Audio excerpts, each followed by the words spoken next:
നമ്മൾ എടുക്കാൻ പോകുന്നത് 22nd ചാപ്റ്റർ ആണ് കോർഡിനേഷൻ കോമ്പൗണ്ട്. കോർഡിനേഷൻ കോമ്പൗണ്ട്സ് എന്ന് പറഞ്ഞാൽ നമുക്ക് ഒരുപാട് കോമ്പൗണ്ട്സ് ഉള്ളത് പല എലമെന്റ്സും കമ്പൈൻ ചെയ്യാൻ വേണ്ടി കോമ്പൗണ്ട്സ് ഉണ്ടാവും അല്ലേ.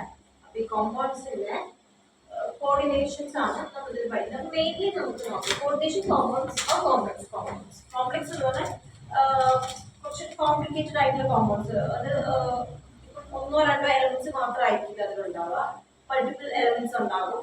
അതിന്റെ ഡിഫറെന്റ് ഓക്സിഡേഷൻ നമ്പേഴ്സ് ആയിരിക്കും, അയണൈസേഷൻ നടക്കുന്നത്. അങ്ങനെ കുറച്ച് കോംപ്ലിക്കേറ്റഡ് ആയിട്ട് വരുന്നൊരു കോംപ്ലക്സ്, അതിനെയാണ് നമ്മൾ കോംപ്ലക്സ് കോമ്പൗണ്ട് എന്ന് പറയുന്നത്. ദെൻ അതിന് മെയിനായിട്ട് നമുക്ക് ഒരു 4 പോർഷൻസ് ആണ് പഠിക്കാനുള്ളത്. 3 തിയറീസ് ഉണ്ട്. ദെൻ ഒരു ഐസോമെറിസം ഉണ്ട്. ഫസ്റ്റ് എന്ന് പറഞ്ഞാൽ വേർനേഴ്സ് കോർഡിനേഷൻ തിയറിയാണ്. Then valence bond theory, then crystal bond theory. Okay, ഇത് 3 ആണ്. അപ്പൊ നമുക്ക് ഫസ്റ്റ് വേർനേഴ്സ് കോർഡിനേഷൻ തിയറി നോക്കാം. അപ്പൊ അതിനു മുമ്പ് നമുക്ക് കുറച്ച് ഇമ്പോർട്ടന്റ് ആയിട്ടുള്ള ടോപ്പിക്സ് ടേംസ് നമുക്ക് നോക്കണം. Ligand, then coordination number, coordination sphere ഒക്കെയാണ് അതിനകത്ത് നോക്കണം. പിന്നെ ഓക്സിഡേഷൻ നമ്പർ ഉണ്ട്. ഓക്സിഡേഷൻ നമ്പർ എന്താണെന്നുള്ളത് നമുക്ക് ഓൾറെഡി അറിയാവുന്ന കാര്യമാണ്. അപ്പൊ ഇതില് വാർണർ ഓർഡിനേഷൻ തിയറിയിൽ നമുക്ക് യൂസ് ചെയ്യുന്ന സംഭവം തന്നെയാണ് ഇതെല്ലാം. ലൈഗൻഡ് യൂസ് ചെയ്യുന്നത്, കോർഡിനേഷൻ നമ്പർ, കോർഡിനേഷൻ സ്ഫിയർ, ഇതെല്ലാം അതിനകത്ത് വരുന്നുണ്ട്. അപ്പോൾ ലൈഗൻഡ് എന്ന് പറഞ്ഞാൽ ഇപ്പൊ നമുക്ക് ഫോർ എക്സാമ്പിൾ എഴുതിയിട്ടുള്ളത് ഒരു എക്സാമ്പിൾ ആണ്. ഇതില് സ്ക്വയർ ബ്രാക്കറ്റിന്റെ അടുത്ത് വരുന്ന ആ ഒരു എലമെന്റ് അതും അതിന് പുറത്തുള്ളത്, ഇങ്ങനെയാണ് ഈ കോംപ്ലക്സ് നമുക്ക് കോമ്പൗണ്ട്സ് വരുന്നത്. അതായത് നമുക്ക് പുറത്തുള്ളത് COCl3 + 6NH3 എന്ന് പറയുന്നത് ഒരു കോമ്പൗണ്ട് ആണ്. പക്ഷെ അത് കോംപ്ലക്സ് കോമ്പൗണ്ട് ആവുന്നത് ആ സ്ക്വയർ ബ്രാക്കറ്റ് കൂടെ വരുമ്പോഴാണ്. ഓക്കെ, അതായത് ഇങ്ങനെയുള്ള കോമ്പൗണ്ട്സിനെ അത് റിയാക്ഷൻ നടത്തി ആ ഒരു ഫോമിലേക്ക് കൺവേർട്ട് ചെയ്യാം. അതാണ് coordination, I mean complex compound എന്ന് പറയുന്നത്. ഓക്കെ, അതിനകത്ത് ലൈഗൻഡ് ഉണ്ട്. ലൈഗൻഡ് എന്ന് പറഞ്ഞാൽ ഇതിനകത്തുള്ള മെറ്റൽ എന്ന് പറഞ്ഞാൽ കൊബോളാണ് അതിനകത്തുള്ള മെറ്റൽ CO. അപ്പോൾ ആ ഒരു CO ആയിട്ട് അറ്റാച്ച് ചെയ്ത് കിടക്കുന്ന ഒരു മോളിക്യൂൾ അല്ലെങ്കിൽ അയൺ, അതിനെയാണ് നമ്മൾ കോംപ്ലക്സ് അയൺ. ആ ഒരു കോംപ്ലക്സ് അയണിനെയാണ് നമ്മൾ ലൈഗൻഡ് എന്ന് പറയുന്നത്. Then coordination number എന്ന് പറഞ്ഞാൽ coordination number in coordination compound is defined as the number of ligand atom or ion surrounded the central metal atom in the complex ion. Okay, ഇങ്ങനെയുള്ളതിന് ഈ ഒരു central metal atom എന്ന് പറയുന്നത് ഈ COBOL ആണ്.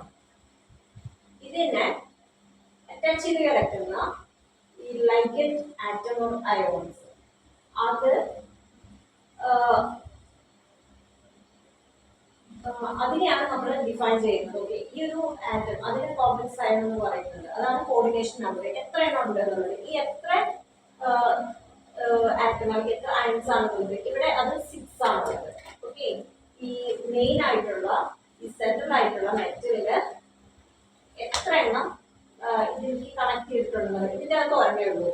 പക്ഷെ അപ്പുറത്ത് ഒരു നോക്കുമ്പോൾ സെക്കൻഡിൽ നോക്കി കഴിഞ്ഞാൽ NH3 5 കൊണ്ടതിന് ഒരു Cl കൂടെ ഉണ്ട്. അപ്പൊ അവിടെ 5 NH3 ഒരു ക്ലോറിൻ ആണുള്ളത്.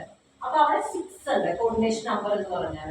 ഇതിനെന്ന് പറഞ്ഞു കഴിഞ്ഞാലും 4 NH3 ഉണ്ട്, പിന്നെ ക്ലോറിൻ 2 ഉണ്ട്. അപ്പൊ 4 + 2 6 ഒരു COയിലേക്ക് കണക്ട് ചെയ്തിട്ടുള്ളത് 6.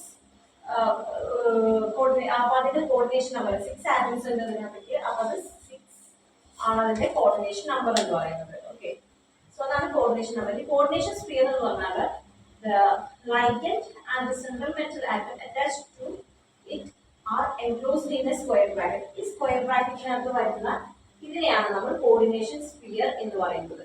ഓക്കെ, ഇതിന്റെ പുറത്തുണ്ട്, പക്ഷെ ഈ ഒരു സ്ക്വയർ ബ്രാക്കറ്റിനകത്ത് എൻക്ലോസ് ചെയ്ത് വരുന്നതിനാണ് നമ്മൾ കോർഡിനേഷൻ സ്ഫിയർ എന്ന് പറയുന്നത്.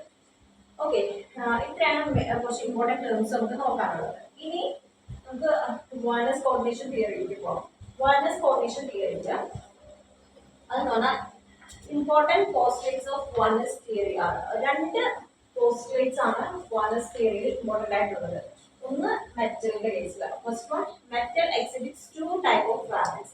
2 ടൈപ്സ് ഓഫ് വാലൻസ് ആണ് എക്സിബിറ്റ് ചെയ്യുന്നത്. പ്രൈമറി വാലൻസും സെക്കൻഡറി. പ്രൈമറി വാലൻസ് എന്ന് പറഞ്ഞാൽ അയണൈസബിൾ ആണ്. പിന്നെ സെക്കൻഡറി എന്ന് പറഞ്ഞാൽ സെക്കൻഡറി ബാലൻസ് എന്ന് പറഞ്ഞാൽ നോൺ അയണൈസബിൾ ആണ് വരുന്നത്. Then the secondary balance is directed towards fixed positions in space. ഈ ഒരു സെക്കൻഡറി ബാലൻസ് സ്പേസിൽ ഫിക്സ് ചെയ്തത്, അതായത് അതിന്റെ നമ്മൾ ആ ഒരു സ്ട്രക്ചർ നോക്കുന്ന സമയത്ത് ഈ സെക്കൻഡറി ബാലൻസ് സ്പേസിൽ തന്നെ ഫിക്സ് ചെയ്തിട്ടാണ് ഉണ്ടാവുന്നത്. ആ ഒരു സെൻട്രൽ ആറ്റം ഏതോ അതിലേക്ക് സ്പേഷ്യൽ അത് ഫിക്സ് ചെയ്തിട്ടാണ് ഉണ്ടാവുക. ഓക്കെ, ദെൻ നമുക്ക് ഇതിന്റെ എക്സാമ്പിൾസ് നോക്കാം. നമുക്ക് ഇത് എക്സാമ്പിൾ ത്രൂ പഠിക്കുമ്പോഴാണ് നമുക്ക് കുറച്ചുകൂടെ മനസ്സിലാവുക. ഇപ്പൊ നമുക്കിവിടെ ഒരു മെറ്റല് കോബാൾട്ടിന്റെ കൂടെ നോക്കാം. COCl3 plus 6NH3. അത് നമുക്ക് CONH3 6 എന്ന ഫോമിലേക്ക് കിട്ടും. Cl3 അതിന്റെ സോ അതിന്റെ ഓക്സിഡേഷൻ നമ്പർ എന്ന് പറഞ്ഞാൽ എന്താണ്? ഓക്സിഡേഷൻ നമ്പർ ആണ് നമ്മുടെ primary balance. Okay, coordination number secondary balance ആണ്. ഓക്കെ, ഇതിന്റെ ഓക്സിഡേഷൻ നമ്പർ ഇതിന്റെ ഓക്സിഡേഷൻ നമ്പർ എന്ന് പറഞ്ഞാൽ 3 ആണ്. അപ്പോൾ അതിന്റെ പ്രൈമറി ബാലൻസും 3 തന്നെയാണ്. കോർഡിനേഷൻ നമ്പർ എന്ന് പറഞ്ഞാൽ നേരത്തെ നമ്മൾ പറഞ്ഞല്ലോ, കോർഡിനേഷൻ നമ്പർ ഇവിടെ 6 ആണ്. സോ അതിന്റെ സെക്കൻഡറി ബാലൻസും 6 ആണ്.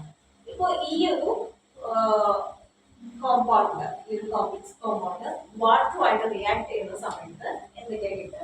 വാട്ടറുമായിട്ട് റിയാക്ട് ചെയ്യുന്ന സമയത്ത് നമുക്ക് CONH3 എന്നുള്ളത് കിട്ടും. അതിൻ്റെത് 3+ അയണാണ്. അത് പ്രൈമറി ബാലൻസ് ആണ്.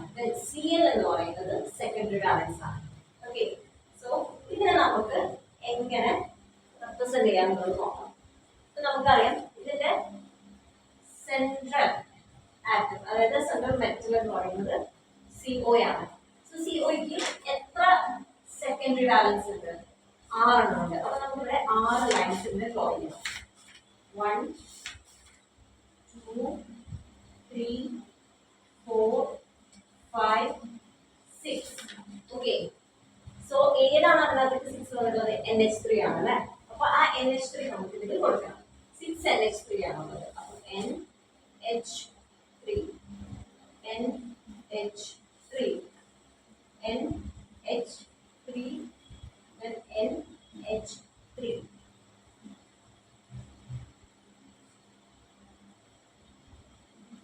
NH3 നമ്മളിങ്ങനെ എഴുതുന്നു. CO കണക്ട് ആയിട്ടുള്ളത് എന്നിലേക്കാണ്. അതുകൊണ്ടാണ് ഇവിടെ N കൊടുത്തിട്ട് പിന്നെ H3 കൊടുക്കുന്നത്. ഇവിടെയും അതുപോലെ തന്നെയാണ് NH3. ഓക്കെ, സോ നമ്മള് സെക്കൻഡറി ബാലൻസസ് എല്ലാം കൊടുത്തു. ഇനി പ്രൈമറി ബാലൻസിക്ക് എത്രയാണ് ഉണ്ട്? 3. ഇപ്പോൾ പ്രൈമറി ബാലൻസ് കൊടുക്കുന്ന സമയത്ത് സെക്കൻഡറി ബാലൻസ് ലൈൻ ആണെങ്കിൽ പ്രൈമറി ബാലൻസ് നമ്മൾ ഡോട്ടഡ് ലൈൻ ആണ് കൊടുക്കുന്നത്. ഓക്കെ, സോ 3 പ്രൈമറി ബാലൻസ് ചെയ്യാനുള്ളത്. അപ്പോൾ തേർഡ് വൺ നമുക്ക് ഇഷ്ടമുള്ളത് എവിടെയാണെങ്കിൽ കൊടുക്കാം. ഓക്കെ, സോ 3 ഏതാണ്? ക്ലോറിൻ ആണ്. സോ അത് Cl Cl Cl. ഓക്കെ, ഇങ്ങനെയാണ് ഇതിന്റെ റെപ്രസെന്റേഷൻ വരുന്നത്. ഇതൊരു എക്സാമ്പിൾ. നമുക്ക് വേറൊരു എക്സാമ്പിൾ നോക്കാം. COCl3 plus 5NH3 is CONH3 5Cl Cl2. Okay, ഇതിന്റെ അകത്തും ഓക്സിഡേഷൻ നമ്പർ നമുക്ക് ഇതിന്റെ ഓക്സിഡേഷൻ നമ്പർ എത്രയാണ്? 3 തന്നെയാണ്. ദെൻ ഇതിന്റെ കോർഡിനേഷൻ നമ്പർ എന്ന് പറഞ്ഞാൽ 5. ദെൻ ഇവിടെ ക്ലോറിൻ ഉണ്ട്. ഇതല്ല മെയിൻ മെറ്റൽ. ഇതിന്റെ 5 ക്ലോറിൻ. അപ്പോൾ 6 സെക്കൻഡറി ബാലൻസ് 6 ആണ്.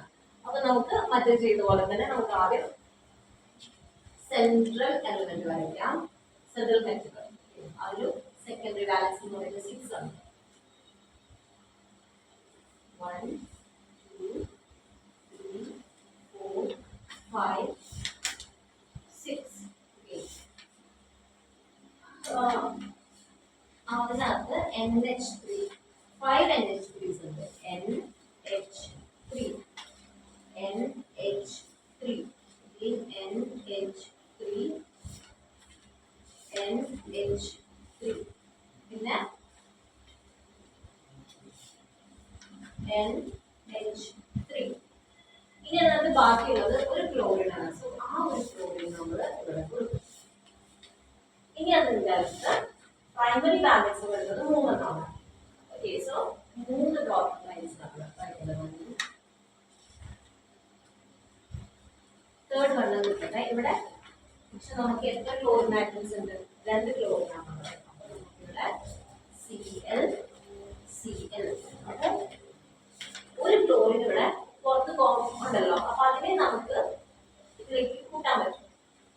എന്നിട്ട് ഇതിനെ നമുക്ക് ഇങ്ങനെ ഡോട്ട് ഡോട്ട് ഡോട്ട് കൊടുത്തു കഴിഞ്ഞാൽ അതിൽ തന്നെ നമ്മൾ പ്രൈമറി ബാലൻസ് ആ ക്ലോറിനും കൂടെ കൊടുക്കും. 3 ക്ലോറിനും പ്രൈമറി ബാലൻസ് വന്നിട്ടുണ്ട്. അപ്പൊ ഇങ്ങനത്തെ കേസിൽ എന്ന് പറഞ്ഞാൽ ഇത് നോൺ അയണൈസബിൾ ആണ്. സോ ഇത് വാട്ടറുമായിട്ട് റിയാക്ട് ചെയ്യുമ്പോഴാണ് നമുക്ക് ഇങ്ങനെ ഈ ഒരു ഇത് കിട്ടുന്ന ഒരു സ്ട്രക്ചർ. അപ്പൊ ഇതെന്ന് പറഞ്ഞാൽ ബ്രേക്ക് ആവാന് അത് ബ്രേക്ക് ആവില്ല. ഇവിടെ ഇത് നോൺ ഇങ്ങനെ പ്രൈമറി സെക്കൻഡറി ഒരുമിച്ച് വന്നത് ഇത് നോൺ അയണൈസബിൾ ആണ്. ഓക്കെ, സോ ഈ കേസ് എന്ന് പറഞ്ഞാൽ ഇതെല്ലാം പെട്ടെന്ന് തന്നെ അയണൈസ് ചെയ്ത് പോകുന്നതാണ്. അവിടെ അയണൈസേഷൻ അത് ബ്രേക്ക് ആവില്ല. ഓക്കെ, ഇനി ഒരു നെക്സ്റ്റ് എക്സാമ്പിൾ ആണ് COCl3 NH3. അത് നമുക്ക് ഒരു കോർഡിനേഷൻ കോമ്പൗണ്ടിലേക്ക് കിട്ടുന്നത് CONH3 Cl2 Cl. Okay, so ഇതിന്റെ കേസിൽ നമ്മൾ നോക്കുമ്പോൾ ഇതിന്റെ ഓക്സിഡേഷൻ നമ്പർ 3 ആണ്. ഇതിന്റെ കോമ്പിനേഷൻ നമ്പർ 4+2 6 ആണ്. അത് ഈ മെയിൻ ലെറ്റർ അല്ല. അപ്പൊ അതിനകത്ത് നമ്മൾ ചെയ്യുന്ന സമയത്ത് നമുക്ക് CO. ഇവിടെ സെക്കൻഡറി 1 2